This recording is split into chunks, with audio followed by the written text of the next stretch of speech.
Report breaking. മുഖ്യമന്ത്രി ചർച്ചയിലെ മുസ്ലിം league നിലപാടിൽ കോൺഗ്രസിൽ അതൃപ്തി. കോൺഗ്രസിന്റെ ആഭ്യന്തര വിഷയത്തിൽ ലീഗ് ഇടപെടുന്നതായാണ് ആക്ഷേപം. മുസ്ലിം ലീഗ് വി ഡി സതീഷിനെ പിന്തുണച്ചതാണ് അതൃപ്തിക്ക് കാരണം. പാർലമെന്ററി പാർട്ടി നേതാവിനെ തെരഞ്ഞെടുക്കുന്നതിൽ മുസ്ലിം ലീഗ് അഭിപ്രായം പറയുന്നത് ശരിയല്ലെന്നാണ് കോൺഗ്രസ് നിലപാട്. ലീഗിന്റെ അഭിപ്രായ പ്രകടനം ഭരണം നിയന്ത്രിക്കുക ലീഗായിരിക്കുമെന്ന LDF ആരോപണം ശരിവെക്കുമെന്നും വിമർശനമുണ്ട്. റോഷിപാലുണ്ട് വിശദാംശങ്ങൾ നൽകാൻ. റോഷിപാൽ, ആഭ്യന്തര കാര്യങ്ങളിൽ ഇടപെടുന്നു എന്നതിന് അപ്പുറത്തേക്ക് വി ഡി സതീഷിന്റെ പേര് ഉയർന്നു വന്നു എന്നുള്ളതല്ലേ ഇപ്പോൾ ആക്ഷേപത്തിന് കാരണമാകുന്നത്?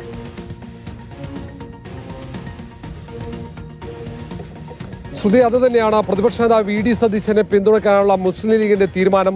അത് പരസ്യമായ സാഹചര്യത്തിൽ കൂടിയാണ് കോൺഗ്രസിനകത്ത് വി ഡി സതീശനെ എതിർക്കുന്നവർക്ക് അവർ അസംതൃപ്തി പ്രകടിപ്പിക്കുന്നത്. കാരണം കോൺഗ്രസിലെ ഭൂരിഭാഗം നേതാക്കളും അവരൊക്കെ ഒന്നുകിൽ KC വേണുഗോപാലിനൊപ്പം അല്ലെങ്കിൽ രമേശ് ചെന്നിത്തലയ്ക്കൊപ്പമാണ്. അതുകൊണ്ട് തന്നെയാണ് ഭൂരിഭാഗം നേതാക്കളും ഈ കാര്യത്തിൽ ലീഗ് സ്വീകരിക്കുന്ന നിലപാട് അത് ഗുണകരമാകില്ല എന്ന അഭിപ്രായ പ്രകടനം നടത്തുന്നത്. ഇതുവരെ മുസ്ലിം ലീഗ് ഇങ്ങനെ പരസ്യമായി പാർലമെന്ററി പാർട്ടി നേതാവിനെ തെരഞ്ഞെടുക്കുന്നതിൽ ഒരു അഭിപ്രായം പ്രകടിപ്പിക്കാറില്ല.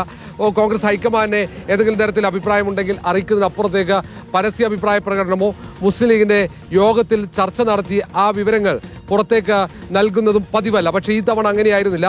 സംസ്ഥാന യോഗത്തിൽ നടന്ന ചർച്ചകൾ, അത് പ്രതിപക്ഷ നേതാവ് വി ഡി സതീശന് അനുകൂലമായ അഭിപ്രായ പ്രകടനങ്ങൾ, അത് മുഴുവൻ മാധ്യമങ്ങളിൽ വാർത്തയായി വരുന്നു. ഈ സാഹചര്യത്തിൽ കൂടെയാണ് ഇത് ദോഷകരമാണെന്ന മുന്നറിയിപ്പ് കോൺഗ്രസ് നേതാക്കൾ നൽകുന്നത്. കാരണം നേരത്തെ LDF ഉയർത്തിയ പ്രധാനപ്പെട്ട ആരോപണം മുസ്ലിം ലീഗും ജമാഅത്ത് ഇസ്ലാമിയുമായിരിക്കും UDF അധികാരത്തിലെത്തിയാൽ ഭരണം നിയന്ത്രിക്കുക എന്നതായിരുന്നു.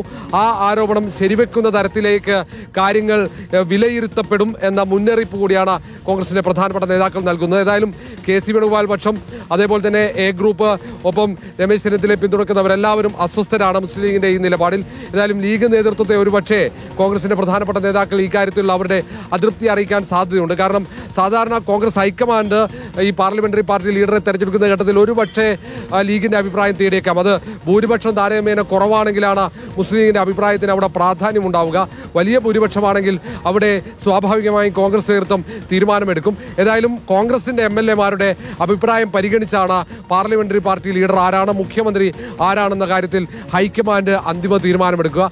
ആ ഒരു തീരുമാനം എടുക്കാനുള്ള കോൺഗ്രസിന്റെ അധികാരത്തിന് മേൽ മുസ്ലിം ലീഗ്, കോൺഗ്രസിലെ ഘടകകക്ഷികൾ ഇടപെടുന്നത് അല്ലെങ്കിൽ പരസ്യമായി അഭിപ്രായം പ്രകടിപ്പിക്കുന്നത് ശരിയല്ല എന്നാണ് കോൺഗ്രസ് നേതാക്കളുടെ അഭിപ്രായം. ശരി, വ്യക്തമാണ്. ഏതായാലും നേരത്തെ കോൺഗ്രസിൽ ഈ ചർച്ചകൾ, മുഖ്യമന്ത്രി ചർച്ചകൾ നടക്കുന്നതിൽ വലിയ അതൃപ്തി മുസ്ലിം ലീഗിൽ ഉണ്ടായിരുന്നു എന്നുള്ളതാണ്. ആ ഘട്ടത്തിൽ ഇപ്പോൾ ഉയർന്നു വന്നത് വി ഡി സതീഷിന്റെ പേര് പരിഗണിക്കണമെന്നത് വന്നതുകൂടിയാണ് ഇപ്പോൾ കോൺഗ്രസിന്റെ ആഭ്യന്തര വിഷയങ്ങളിൽ ലീഗ് ഇടപെടുന്നു എന്നുള്ള ആക്ഷേപത്തിലേക്ക് കോൺഗ്രസിനെ എത്തിച്ചിരിക്കുന്നതെന്നാണ് മനസ്സിലാക്കുന്നത്. റോഷിപാലാണ് വിശദാംശങ്ങൾ നൽകിയത്.